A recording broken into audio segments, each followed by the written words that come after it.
Père, parle-moi encore et encore. Peuple de Dieu, il est temps de vous réveiller.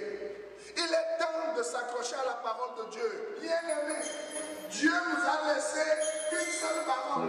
C'est la parole de grâce. Je préfère t'écouter et me taire devant tes paroles qui restaurent. C'est l'heure de l'émission C'est encore possible, présentée par le pasteur Jean Kouété de l'église La Mission évangélique de la principale de l'Angle MEPA, chaque dimanche de 17h à 17h30 sur la RTDS.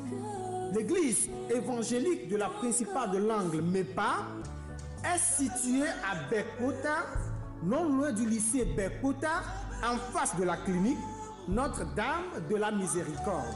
Programme de la semaine. Dimanche de 9h à 11h, culte d'action de grâce. Mercredi de 18h à 20h30, culte d'enseignement et d'intercession. Audience du pasteur, chaque lundi à partir de 9h. Vous êtes richement bénis. C'est plus que l'or, mieux que le diamant, mieux que de l'argent. Chers frères et sœurs, chers amis, bonsoir. Et nous sommes vraiment contents d'être devant vous encore ce soir pour partager la parole de Dieu. Et Dieu qui veut le bonheur de ses enfants va vous faire encore du bien ce soir. Et sans plus tarder, recevez les salutations de notre cher révérend pasteur Jean Kouété qui nous charge inlassablement de vous saluer dans le beau et précieux nom de Saint Jésus-Christ. Il aurait préféré être parmi nous ce soir, mais Dieu l'a appelé à une autre occupation. Alors nous allons rentrer dans le vif du sujet ce soir. Et avant d'y aller, nous allons remettre ce temps les mains de notre cher papa, le Seigneur Jésus-Christ. Prions. Seigneur, nous te bénissons. Nous te donnons toute la gloire pour ce que tu es pour nous. Et non seulement pour ce que tu es pour nous, mais pour tout ce que tu fais pour nous. Et merci d'être le Dieu qui va encore secourir ton enfant ce soir. De secourir un peuple ce soir, de délivrer quelqu'un ce soir, et d'apporter la solution qui vient de toi à ton enfant ce soir. Alors, au moment où nous nous effaçons, nous te prions de venir siéger et que ton Esprit Saint contrôle tout ce que nous allons faire. Béni sois-tu au nom de Jésus-Christ. Amen. Amen. Amen. Amen. Nous allons rentrer dans le vif du sujet ce soir, comme je l'avais précité. Et avant de lire les versets que nous avons devant nous ce soir, j'aimerais dire à quelqu'un ce soir que le Seigneur l'aime. Et le désir du Seigneur pour lui, c'est pas qu'il erre. C'est pas qu'ils vivent dans des situations difficiles. C'est pas qu'ils vivent dans des choses atroces. C'est pour cela que d'ailleurs il nous dit, venez déchargez-vous sur moi de tout vos soucis. Parce que le désir de l'Éternel pour son peuple, ce n'est pas de le voir souffrir. Alors nous allons lire une histoire ce soir. L'histoire d'une femme. Une femme qui a montré combien de fois il a confiance en son Dieu. Au moment où tout est prêt pour lui donner d'abandonner. Au moment où tout est prêt pour lui donner de baisser les bras. Au moment où tout est prêt pour lui donner de perdre espoir.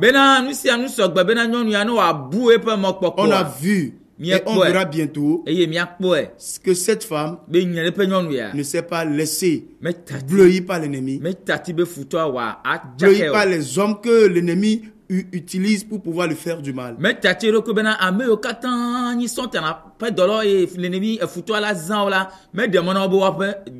Tournons-nous dans 1 Samuel, le chapitre 1, à partir du premier verset. Suivons bien. Il y avait un homme de Ramathaïm, Tophim, de la montagne d'Ephraïm nommé Elkana,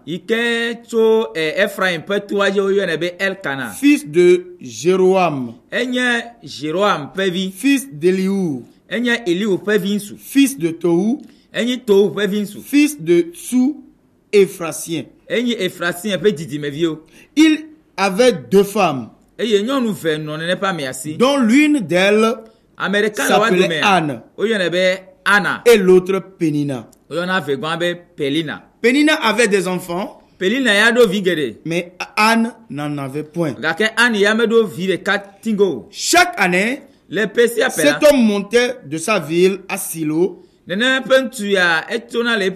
se prosterner devant l'Éternel des armées et pour lui offrir des sacrifices. Mais quelle bonne attitude! Une famille qui reconnaît qu'il y a quelqu'un qui est supérieur. Une famille qui reconnaît qu'il est entre les mains du Tout-Puissant. Et bien que la famille se trouve loin, mais chaque année, cette famille monte sur la montagne et c'est pour se prosterner devant l'Éternel. Nous allons continuer. Là se trouvaient les 2 fils d'Élie, Ophni et Phiné, sacrificateurs de l'Éternel. Le jour où Elkana offrait son sacrifice, il donnait des portions à Pénina, sa femme, et à tous les enfants, les fils et à toutes les filles qu'il avait d'elle. Mais il donnait à Anne une portion double, car il aimait Anne, que l'Éternel avait rendu stérile. Je vais relire un peu le verset 5. Il dit, mais il donnait à Anne une portion double, car il aimait Anne, que l'Éternel avait rendu stérile. Immédiatement, il y a quelque chose qui retient notre attention là-bas. On dit, Elkana, qui est l'homme, le mari, il a donné une portion double à sa femme Anne. Et Anne, que l'Éternel, le Dieu Tout-Puissant, le miséricordieux, le Dieu plein d'amour, avait rendu stérile. La question, est-ce que Dieu peut rendre stérile? Je peux vous dire oui. Oui. Dieu peut rendre stérile. Mais immédiatement, j'aimerais te faire une déclaration. Lorsque Dieu te rend stérile, c'est pour ta gloire prochaine. C'est pour ton bonheur prochain. C'est comme cela que pour toi ce soir, c'est comme cela que pour vous ce soir, il peut vous paraître que vous êtes stérile. Vous avez entrepris cela, ça n'a pas marché. Tu as entrepris cela, ça n'a pas marché. Tu as commencé cela, ça n'a pas marché. Oh, tu as demandé à faire ceci, on t'a aidé. Et juste après 1, 2, 3 mois, c'est comme si c'est un gâchis.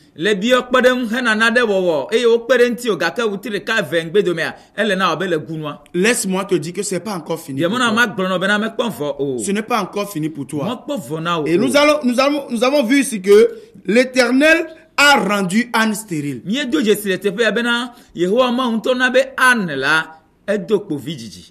La question, pourquoi l'Éternel peut rendre Anne stérile? Anne stérile. Nous allons continuer dans la lecture. Et toutes les années, c'est le verset 6. Il dit, sa rivale lui prodiguait les mortifications pour la porter assiduité de ce que l'Éternel avait rendu stérile.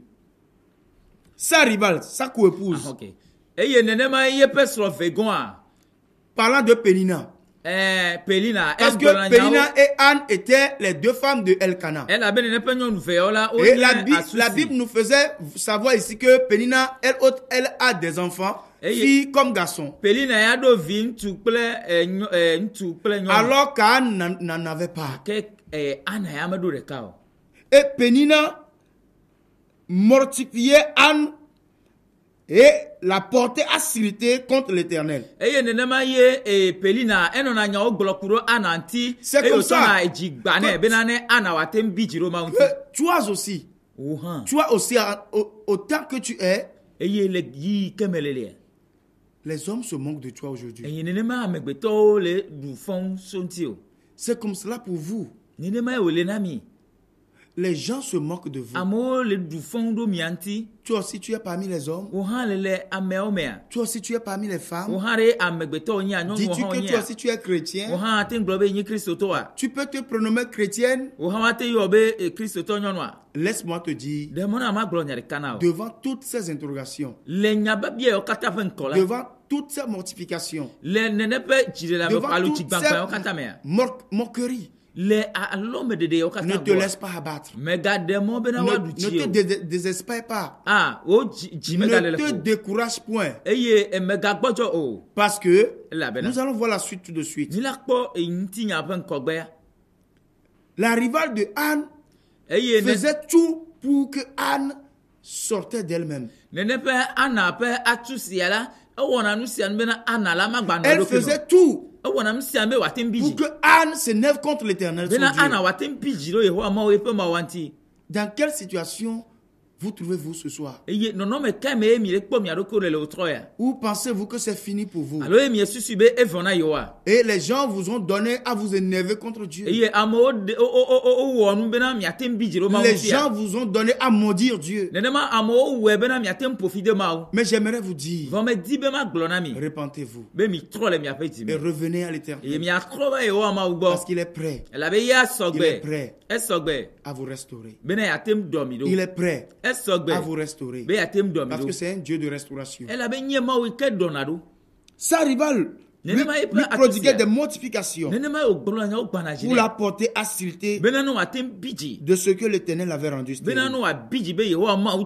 Et toutes les années, il en était ainsi. Il en était ainsi. Mais chaque fois qu'Anne montait à la maison de l'Éternel, Pénina la mortifiait de la même manière. Alors elle pleurait et ne mangeait point. Elle pleurait et ne mangeait point. Le verset 8. Elkana, son mari, lui disait, Anne, pourquoi pleures-tu et ne manges-tu pas? Pourquoi ton cœur est-il attristé? Est-ce que je ne vaux pas pour toi mieux que 10 fils?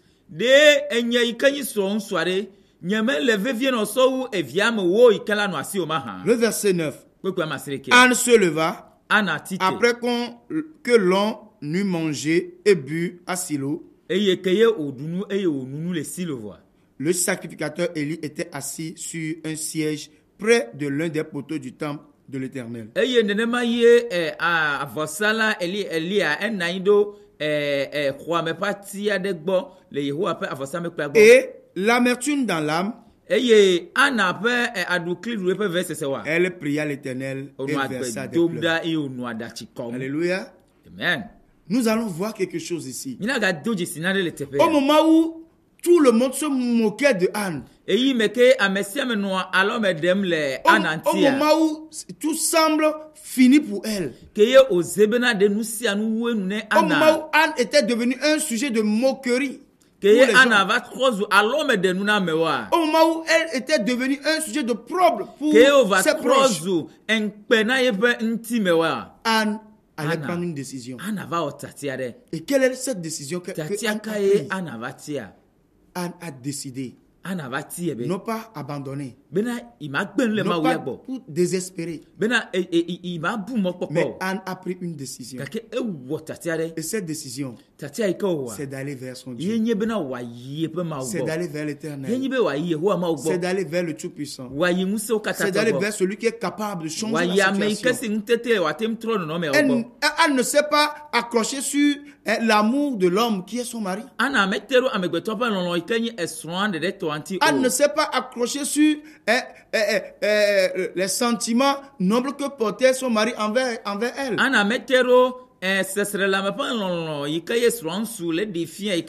Parce qu'au fond de son cœur, elle savait que même si son mari le voulait,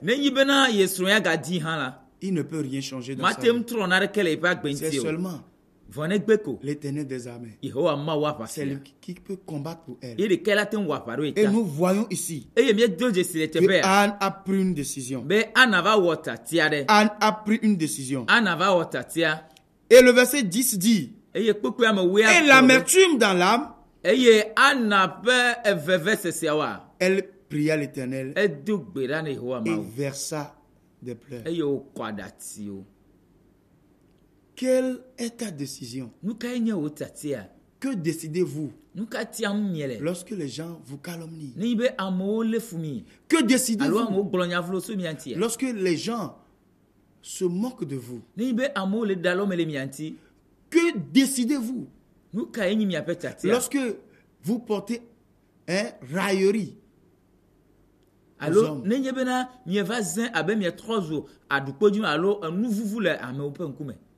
Qu'est-ce que vous prenez comme décision? Mais laissez-moi vous dire, la meilleure décision, ce n'est pas aller se justifier devant les hommes. C'est pas aller discuter avec des hommes. C'est pas aller chercher à raisonner les hommes. Non. C'est de prendre la bonne décision que Anne a pris ici. Elle a décidé tourner ses regards vers l'Éternel. Elle a décidé continuer à persévérer dans la communion avec l'Éternel. Parce qu'elle sait que peu importe la situation, peu importe ce que la situation lui dit, peu importe ce que ses propres sentiments lui disent, peu importe ce que les gens disent d'elle,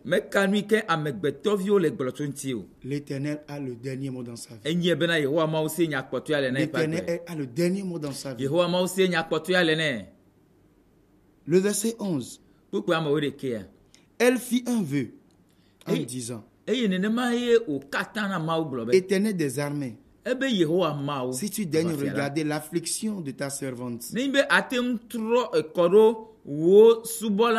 tu te souviens de moi et n'oublie point ta servante, et si tu donnes à ta servante un enfant mâle, je le consacrerai à l'Éternel pour tous les jours de sa vie.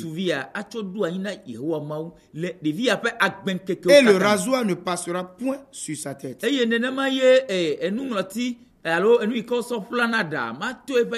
elle restait longtemps en prière devant l'Éternel, Élie observa sa bouche. Anne parlait dans son cœur et ne faisait que remuer les lèvres. Mais on n'entendait point sa voix. Élie pensa qu'elle était ivre. Et il lui dit, jusqu'à quand seras-tu dans l'ivresse? Fais passer ton vin. Quel est le constat? Quel est le constat? Quelle est la remarque ici? Au moment où Anne déversait son cœur devant l'Éternel, l'homme de Dieu était loin en l'observant. Et la réaction de l'homme de Dieu, c'est pour la reprendre. Pourquoi es-tu ivre? Jusqu'à quand seras-tu dans l'ivresse? Si tu étais à la place de Anne, qu'est-ce que tu as?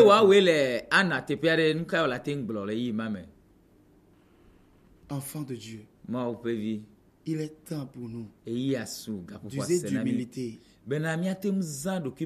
Parce que c'est l'humilité qui précède la gloire. Anne souffrait énormément dans son cœur. Et voilà ce que Élie, le sacrificateur, l'homme de Dieu lui a dit. Anne pouvait s'énerver. Elle pouvait dire des atrocités à l'homme de Dieu. Elle pouvait dire même qu'il n'est pas spirituel. Comme nous avons l'habitude de le dire.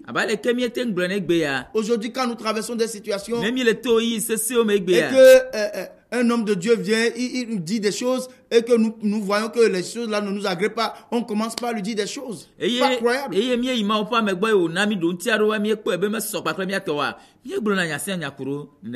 Anne n'avait pas fait cela.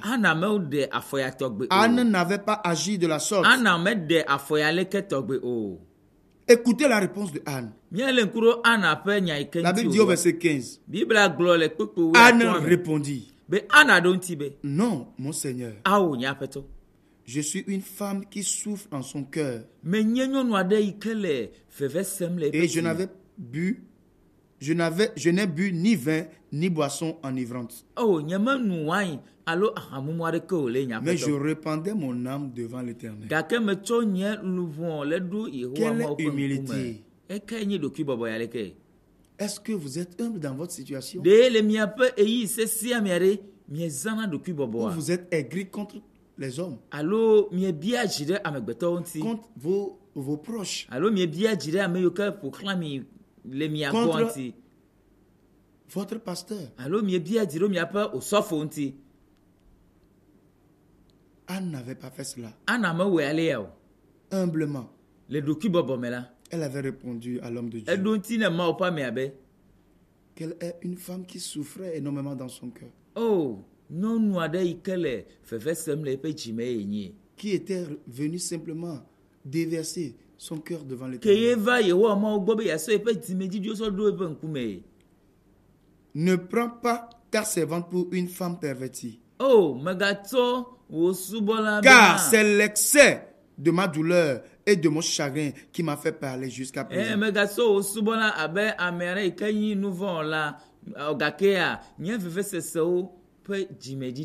Élie reprit la parole et dit, va en paix et que le Dieu d'Israël exauce la prière que tu lui as adressée.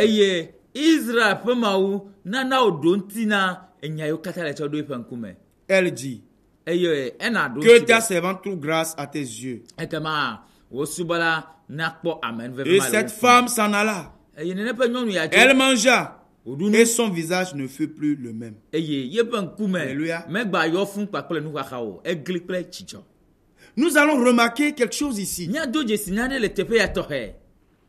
Anne avant ne mangeait pas.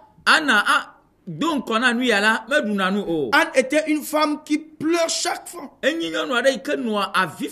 le temps, elle était dans le chagrin. Elle était dans les soucis. Elle était dans les inquiétudes. Parce qu'elle était un sujet de problème pour son peuple. Mais nous allons voir qu'au moment où Anne a fait une bonne décision, elle a pris une bonne décision de tourner son regard vers l'Éternel. Et elle n'a même pas encore vu l'accomplissement de ce qu'elle a demandé dans sa vie. Mais Anne a changé de vie. Anne a changé de comportement. Chers frères et sœurs, qu'est-ce que vous prenez comme décision lorsque vous traversez des situations difficiles? Anne n'avait pas couru vers les faux prophètes. Anne ne s'était pas inquiétée. Anne n'avait pas cherché des solutions dans l'achat des soi-disant vins ou bien sang, dans l'achat des mouchoirs, tout ce que nous voyons aujourd'hui. Mais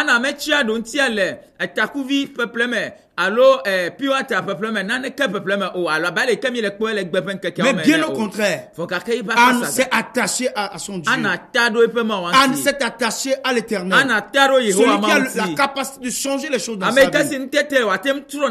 Et lorsque nous voyons la suite du chapitre, nous allons voir au verset 19. Ils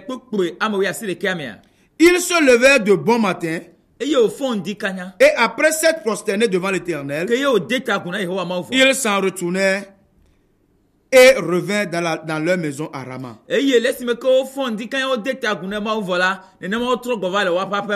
Elkana connut Anne, sa femme. Et l'Éternel se souvint d'elle. Amen. Lorsque Dieu se souvient de toi, c'est la fin de ton errance. Si Dieu se souvient de toi, c'est la fin de tes souffrances. Si Dieu se souvient de toi, c'est ta gloire qui paraît. Alors ce soir, j'aimerais te dire, ce soir, j'aimerais encourager quelqu'un. Traverses-tu des situations difficiles? Traversez-vous des situations atroces? Êtes-vous sujet à des moqueries venant de la part des hommes? Ne baissez pas les bras.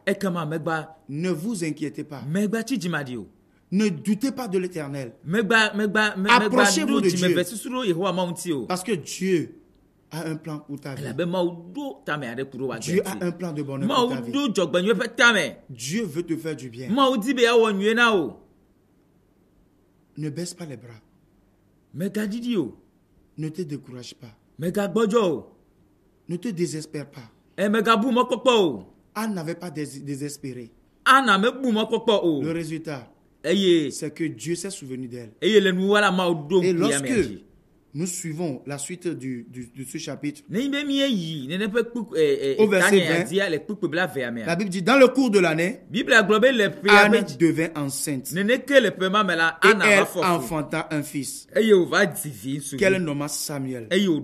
Car, dit-elle, je l'ai demandé à l'Éternel. Je ne sais pas ce que tu as demandé à l'Éternel. Je ne sais pas ce que vous qui me regardez ce soir, vous avez déjà demandé à l'Éternel. Mais laissez-moi vous dire, accrochez-vous à lui. Persévérez. Ne vous inquiétez pas. Parce que Dieu s'est souvenu de vous. Et ce que vous aviez demandé, ça va s'accomplir dans votre vie. C'est ainsi Dieu a parlé. Il s'est souvenu de vous ce soir. Alors toi, qui n'a pas encore connu le Seigneur Jésus-Christ, Dieu veut se souvenir de toi aussi. Si tu veux que Dieu se souvienne de toi, dis avec moi, Seigneur Jésus-Christ, je sais que je suis pécheur et je sais que je ne peux pas me sauver moi-même. À partir de cet instant, j'ai compris ta parole. Je me donne à toi. Pardonne tous mes péchés, passé, présent, futur.